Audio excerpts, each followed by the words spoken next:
好，俾多個例子喎，咁就譬如 sin 今次係 theta 減180喎，同頭先唔同啊。而家咧就唔係180度行先，係 theta 行先喎。咁點算咧？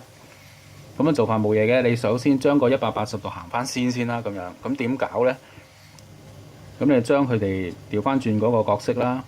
咁唔可以一樣噶嘛？呢兩個其實爭緊一個符號嘅前面。咁就即係咧 sin theta 減180度就可以寫成 sin 負括弧翻180度減 theta。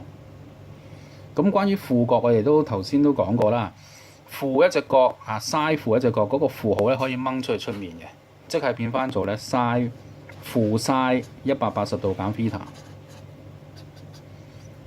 咁而頭先都講過啦，即係要 simplify 要簡化呢嚿嘢咧，咁見到180度就 function 不變啦，抄翻 sin 啦，咁呢個 theta 照去啦。180度減 theta 喺第二象限啊，咁而家即係話咧 sin 呢個角第二象限 sin 係 positive， 咁所以唔使搞正負啦。咁抄翻呢個符號咧，咁啊完成啦。俾多個例子啦 ，cos theta 減360度，點搞咧？咁道理一樣啊，將呢兩個角色調翻轉先，個位置調翻轉先啊，角度行先，咁即係360度減 theta 呢個行先，咁啊加翻個符號咪搞掂。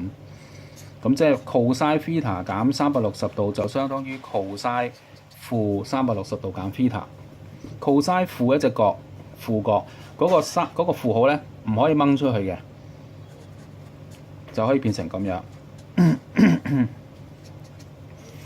咁而諗啦 theta 係一個鋭角，360度減 theta 喺第四象限 ，cos 第四象限係一個正數，咁所以咧唔需要加符號喺度，直接變咗 cos theta 搞掂。